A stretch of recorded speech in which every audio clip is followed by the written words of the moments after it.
Hello, I'm the Nostalgia Critic. I remembered, so you don't have to.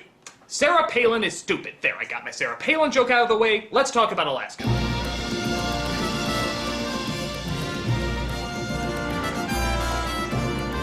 Now, I've been to Alaska before. It has great views, great culture, and great people. But if you were to judge it by watching this movie, you'd say it had great views, phoned-in culture, and horrible people. This film would be a great promotional tool for the state if they just eradicated everything breathing from it. The story's beyond unrealistic, the characters are cartoons of cartoons. It's just an all-around mess. So let's see what the polar ice caps have farted at us this time. This is Alaska. So as the credits roll, we see a pilot flying his plane across Alaska, and you can probably tell by the music that they're pretty desperate to make any scene sound epic and whimsical, even when nothing's happening yet. Okie doke, partner. This is Quincy Air Service. Clear. Clear, you're clear, clear, clear, you're clear, clear,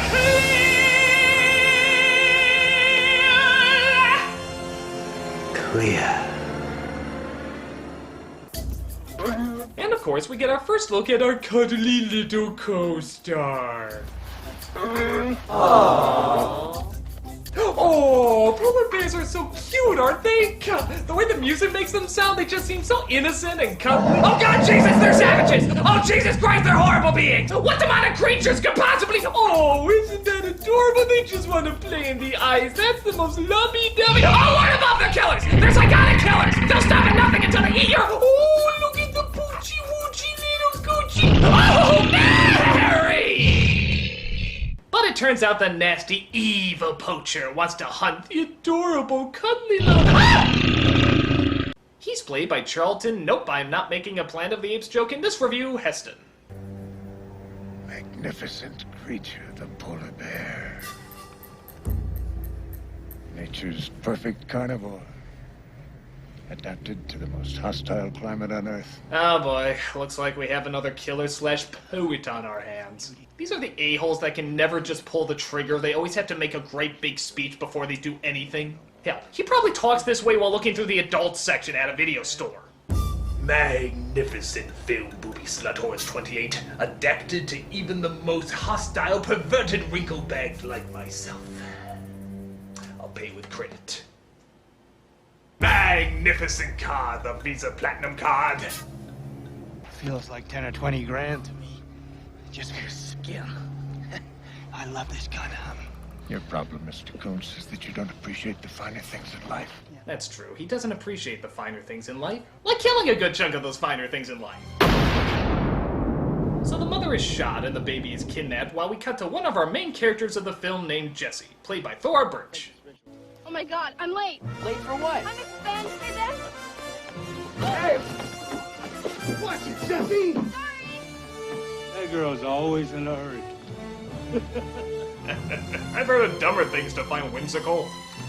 She communicates often with her father, the pilot, but sadly her brother Sean is not quite as into the Alaskan spirit. Is your brother helping like I asked him to?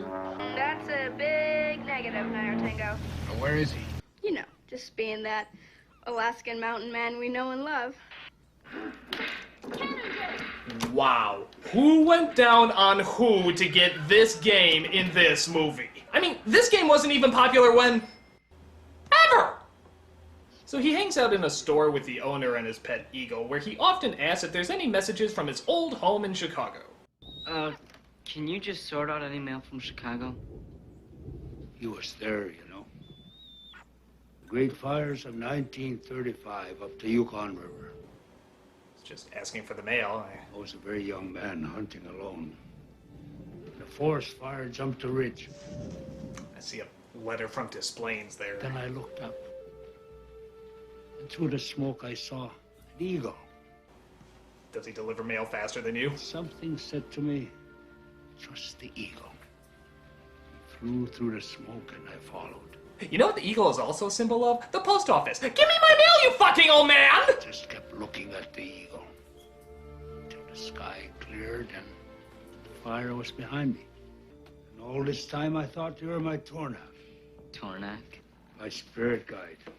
Yeah, well, my turnak is my fist. And it's telling me to collide very harshly with your face. Give me my mail! Look, do you have any mail for me or not? Sorry, Sean, not today. But would you like to hear how my hamster is my spiritual financial advisor? So Sean is bummed out because not only does he miss Chicago, but he misses the fact that his mother died due to... I don't know, pick one. I got you guys something up and Nome. Thanks, Dad. Gee, thanks, Dad. A compass. What am I supposed to do with a compass? Chip and I went sea kayaking nearly 8 miles up the coast today. Excuse me while I call CNN. Oh, and by the way, he's a dick in this movie. Maybe I'll buy myself a one-way ticket back to Chicago. I don't have time for this now, Sean. Mom would have had time. None of this would be happening if she was still here. None of this. But Sean, she's not here. Yeah? Well, I wish you had died, not her. Okay, this shit really pisses me off. Losing a parent is a serious thing before Disney turned into a common fad, but even then, they at least tried to play to how hard it can be in a semi-plausible manner. Here, it's just a means to an end, a plot device, and it's way too rushed and way too over the top. We just find out in this scene that their mom is dead, and that's the line that follows our discovery of it. There's no lead up, no segue, no trying to understand what he's going through, just the line, Well, I wish you had died, not her. and I hope you choke on your testicles, you little prick horse. Yeah, I hate him, and there's no way you can make me like him. I don't care if he cures cancer, I'm still not gonna enjoy his character. That was so mean-spirited and so out of nowhere that I hope he just spontaneously combusts when he goes into that room. Well, I wish you had died, not her. And nobody will miss him. Next! But, oh wait, just when you think this family movie, mind you, couldn't possibly get any more mean-spirited, take a look at what the poachers are doing with the mother and son. Oh, Jesus! There you go. Yeah. Oh, all right. What a cutie, huh? It's a shame to separate a mother and child, isn't it? Oh, God, I'm sorry. That is beyond sick! I mean, that is fucking demented! That is sick! That is just so fucking sick! It's like doing a funny little puppet show at your great-aunt's funeral! With your great-aunt! I mean, for God's sakes, that's the mother's corpse! Not even the corpse, the skin of the corpse with the head still attached! You know, there's being mean in a movie, and then there's being the devil. This is being... the devil's devil. The devil goes to when the devil's not being devilish enough. What's this rated? Doesn't matter. Should be viewed by anybody! So the son gets half of his wish to come true as the father disappears in a plane crash. But then he discovers maybe wishing death to those who gave him life wasn't such a nice thing to do. So he bugs the police endlessly until they track him down. Nothing but rocks and snow on Devil's Thumb. He has to be out there. They're just not looking hard enough. Why don't you guys take another pass just to be sure? We're getting low on fuel, but we'll give it another look. Search and Rescue's made 3 trips up there. Now, you saw that stuff. Oh, come on! Are you seriously telling me they can't see that? You're honestly saying that the rescue crew, the people who specialize in doing this, can't see a banana-colored plane on the edge of a mountain on their 3rd time around? Look at this. They're practically in the same frame. The same frame! Just turn your head to the fucking right and you'll see the goddamn thing! Well, hell, the guy has flares. That should be able to get their attention, right? Oh, fuck you, movie. Fuck you. I've seen better eyesight on Mr. Magoo's vision test. What the hell's wrong with these people? This is the worst rescue ever. Imagine if these idiots actually went on foot. Can you see how well that would go? Can you see anything, Frank? Nope, nothing but sky and mountains as far as the eye can see. What if you turn your head around? I'm not gonna do something stupid like that, Henry. Okay, we best head back. Ah! Hey, you hear something? What, you mean that blood-curdling scream? Yeah. No. So after the rescue team says, "Duh, we no see your daddy," Sean decides he's gonna go up into the mountains himself and find out where he is. But Jesse brings up a very good point that he doesn't know anything about mountain climbing at all, because he is a complete dumbass. Well, this is stuff which might actually be useful in trying to find Dad, like a map. What are you gonna do, swim to Devil's Thumb? You got a better idea? Of course I do. Oh, you mean like go to an adult, get a climbing team to assist you? Go by your fucking stupid little selves like it's a goddamn camping trip? Oh yeah, this was obviously the logical choice. It wasn't even a big thing. It took them like a minute to come to this life-threatening conclusion that could doom them forever. But hey, on the bright side, maybe we can finally see some interaction between these two. After all, they are brother and sister, and they've barely said a word to each other since the movie started. Or they just battle big waves. Yeah, don't develop any character-building relationships or anything. Alaska wants to encourage people to go kayaking. I'm gonna freeze to death. So what's the big deal? We'll make a fire. Good, I hope you brought the matches. I can't believe you're dumb enough to forget the matches. It's almost as if this was a brain-numbingly stupid idea.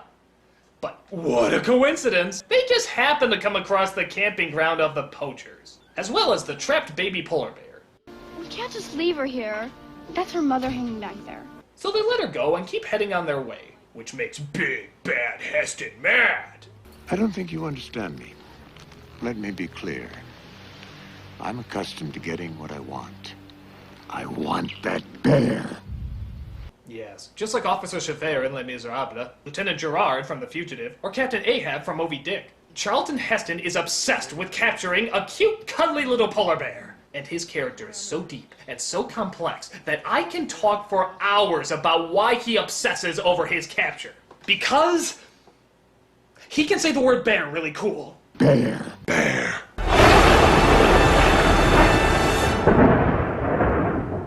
But the bear seems to be following the kids, and disappointingly is not out to eat them.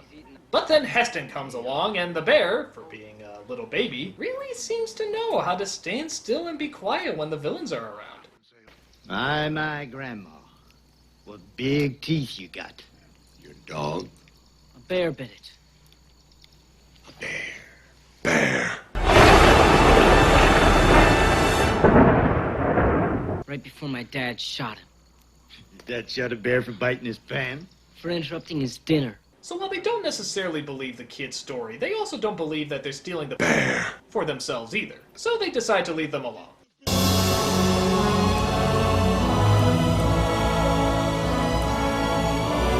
But then when they discover that the bear is following them, they decide it might not be good to let on that they know where they're heading to the authorities. I'm looking for a couple of kids, a boy and girl who may have headed out this way.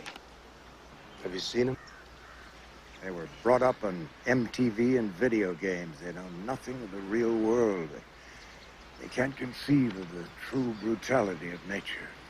So is that a no or what? He didn't even answer his question. Does he have to describe everything he sees with a poetic edge? He'd be great for selling products on TV, wouldn't he? With the color the same of a golden sunrise, Golden Crisp gives you that satisfying taste that only God's good, pure earth can give you.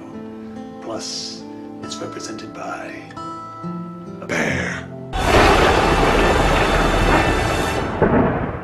Meanwhile, the two kids continue to travel up the mountain. Oh, please tell me this results in another spinning shot with a choir thrown in for no reason.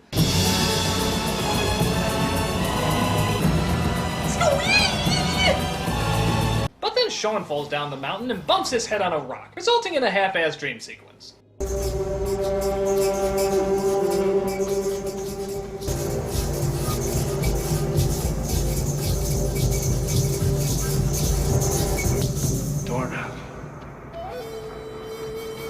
So it turns out the bear is his Turnak, which makes no sense, seeing how Jessie is more trained in the ways of staying alive in the wilderness, so clearly she should be given the cool pet spiritual guide, but whatever. I thought she was gonna... What? Take a bite out of me? It's not a she anyhow. It's a he. Trust me. I got a very good look. The only thing more dangerous than hunting bears is hunting... bear balls. Yeah, I don't know exactly where the good look at bear balls scene was, but I'm glad I missed it. So while the dad, I'm sure, is becoming a permanent part of the Alaska tour. And to your right is a rotting corpse. The kids go rowing through the rapids again because, you know, we haven't seen that yet. And Sean ends up almost drowning. But, amazing coincidence number 2, they come across the store owner and his son. And it turns out the owner is actually cool with them risking their lives like morons. I can't go back. You kids have no appreciation for this country. That's why they need to go. In my father's time, a young man had to hunt a bear with only a spear in his hand. And so take on a bear's power. Die trying. Yeah, It's the die trying part that causes concern. These two are on a spirit journey. They've gone too far. It'd be wrong for us to stop them now. Wow, that spirit journey stuff really seems to let a lot fly with this guy, doesn't it? Dad, I'm off to put feces in the brownie sundae of the teacher I don't like. Well, I don't know if I am Spirit journey! Oh, okay. Are you finished, Dad? Their spirit journey has come to an end. This is the 90s, old man. We hit home first thing in the morning. Again, don't you just love the realistic father-son talks in this movie? God, you can just feel the connection like they've known each other for years. This is the 90s, old man. I remember the last time I said that to my dad. It really was the last time. But the store owner's grandson decides to help them out anyway because they seem too passionate about their journey. Yeah, if they're so passionate about it, how come they didn't sneak out in the middle of the night while nobody was looking? The white bear over there, staring at you. I'd say he's looking out for you. Some things, son, you can only see by opening your heart. By the way, I find it hard to believe that the father isn't woken up by all this. Cubby, she made it. Snooze. I'd say he's looking out for more food. Sean, trust the bear. So despite the fact that everything points to going one direction, Sean decides he wants to go another. Why? We have to trust the bear. That's right. We need to trust the bear. Trust him to lead right to the bad guys, get shot by a dart, and get carried away so you can't follow him anymore. Your spirit journey is taking a bit of a rocky detour, isn't it? Have a nice hike. Time for a game of disappearing bears.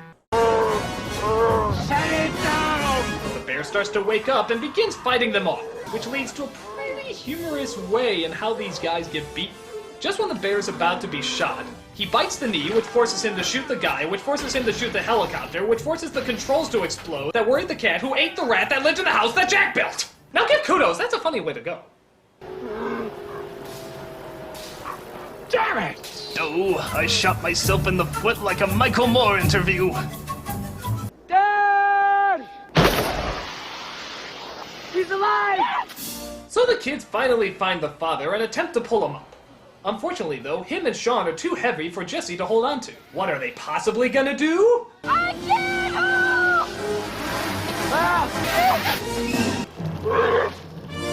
No bullshit! Oh, come on! No, doesn't happen. No. Dad! Climb up! He's not even pulling the rope, he's just playing with it! What a fucking load!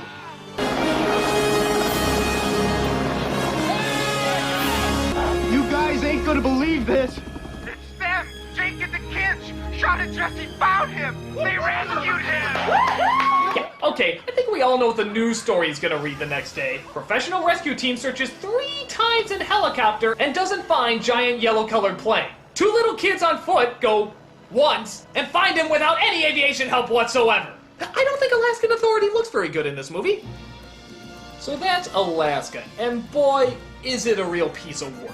The plot is outlandish, the kids would have been bear chow in seconds, the gun-toting maniac plays the gun-toting maniac, but worst of all, it's the lack of any interesting interaction that really sinks it. Maybe if it was just about a family in Alaska dealing with the loss of their mother while traveling in the mountains, that would have been fine. That actually would have been interesting if it was done right.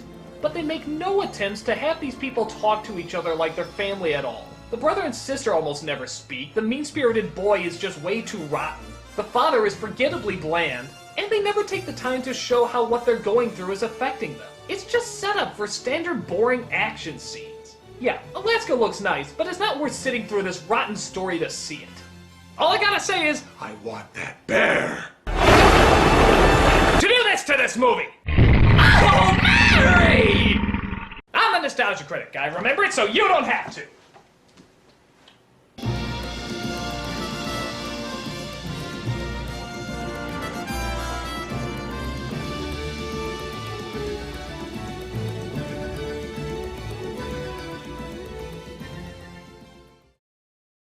I want that bear.